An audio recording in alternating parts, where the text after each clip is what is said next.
What's up, YouTube? Today, I'll be ranking the best habits for you to have in your 20s. I've had every single habit here at the bottom, and I've built a multi six figure net worth by the age of 25. And I believe that's largely due to the things I do every day. And those habits that I do every day shape my success. And today, I'm here to tell you which ones that you should pursue, which ones you should drop, and are keeping you broke. So let's get into it. First off, and maybe a little controversial, but you guys already know where I'm going to put this: sports betting. I know you might think you have an edge in some way because you know about sports teams or whatever you watch, but you don't. And I'll be honest, I've bet in the UFC in the past. Like I put 20 bucks here and there, but there's a lot of people that put hundreds of dollars every game that they watch. I'm going to rank this as cooked. This is a financial destroyer, and the house is literally engineered for them to win. Why do you think whenever you sign up for DraftKings, they give you $300 for free? That's because they know you're going to get greedy and do a gnarly parlay and just lose all of that money. So if you sports bet, you're cooked. You got to stop doing that in your 20s. And these habits are going to shape you for the rest of your life. So it's important for you to think like, is this productive? Am I making money from this? And sure, you might see some dude from X or whatever making a ton of money from sports bets, but dude, you're not that dude. I'm sorry, you don't have an edge. So in my opinion, I do not sports gamble anymore. And if I do, I put like 10 to 15 bucks in there just for entertainment. So stay away from this. It's keeping you poor. And this one's big for me: sleep. I'm going to rank it as S. I think it's game changer to get 7 to 8 hours every night. Some people sleep more, some people sleep less. For me, I feel my best whenever I'm sleeping 7 to 8 hours. In my opinion, sleeping well and consistently throughout the night is one of the best performance enhancing things you can do for your health, for your work, whatever it is. You just wake up in a better mood. Your metabolism works better. You're going to the gym, you're eating well, but if you get shitty sleep, like those gains are not going to come to you. So in my opinion, sleeping well is a game changer, and you should try to get as much sleep as you can. If you want to wear your Whoop or your Fitbit, whatever it is to help you dial in your sleep, do that. I did it for a couple of weeks. I didn't really like it, I'll be honest. But in my opinion, this is S tier, and you should try to get as good a sleep as you can. This one's big as well. And sometimes I get caught on this as well. Like I'm not perfect, but eating out, in my opinion, this is killing your progress, both financially and also physically. Like I'm big into going to the gym and training. And dude, if you're eating Chipotle, if you're eating Taco Bell, whatever you're eating, Chick-fil-A every day, like, dude, you're going to get fat. Like there's so many oils, there's so much grease that all these foods are cooked. Not even talking about the money that you spend. You spend 15 bucks a month every day. That's only $450 a month. Like that's $5,400 a year that you're spending just on food and convenience. So get an air fryer, just put some chicken, put some potatoes in there, get a rice cooker, cook us some ground beef, whatever it is that you like, and eat at home. Dude, this is killing your progress, both in the gym, both in your health and your finances. So like, dude, this for me, if you're eating out every day, it's a major trap. And it's one of the things that a lot of people get into because it's just very convenient. But if you learn how to cook at even a basic level, like, dude, I promise I do not know how to cook, but I can whip some stuff up in the air fryer, and it turns out very good, and it's fast and easy and cheap.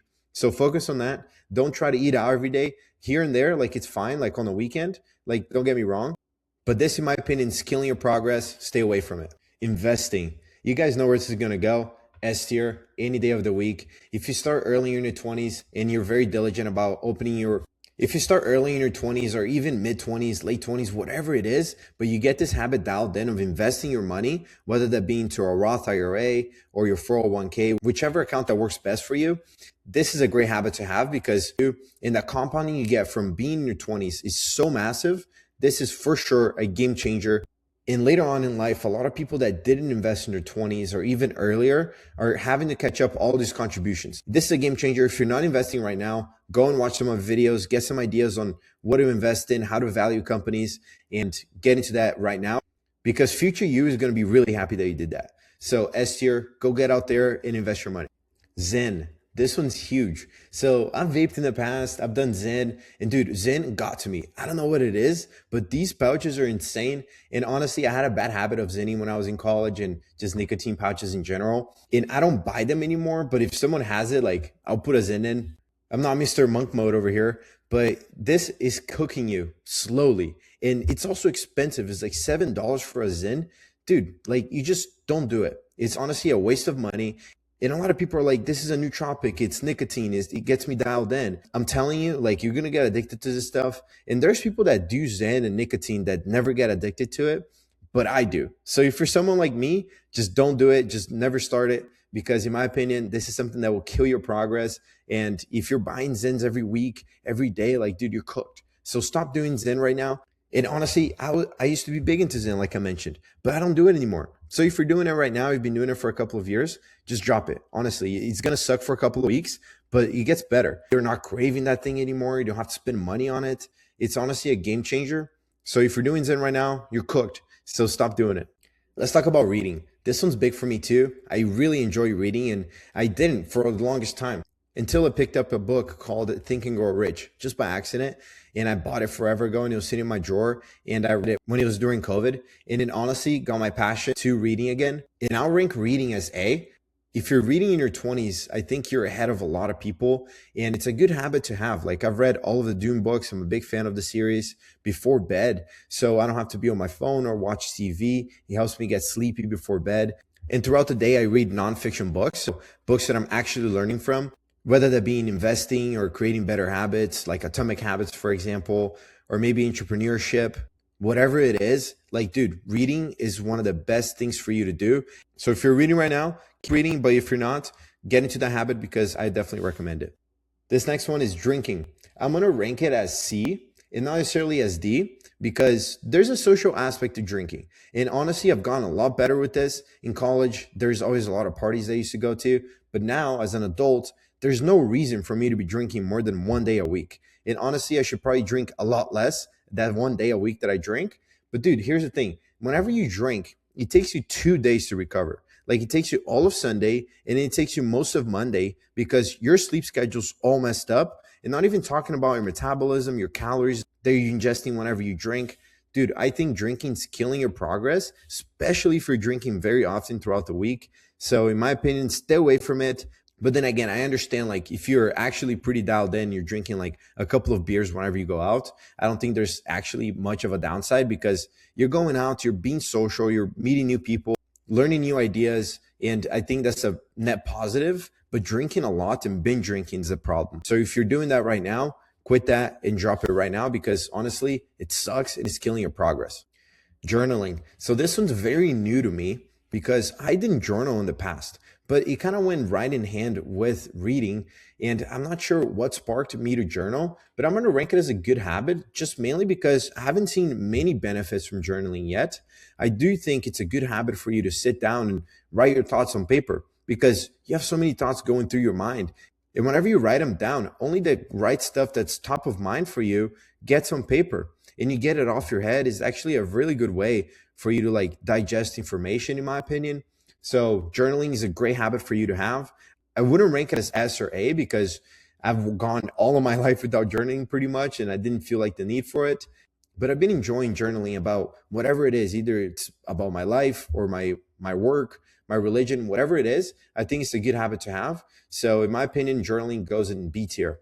The gym. This one's big for me. Honestly, I've been lifting for a good bit of time now. I was a swimmer in college, and I started taking more serious now since I graduated, once I turned 23. And this has been a game changer for me. Just having the habit of exercising every day builds a great sense of discipline into you.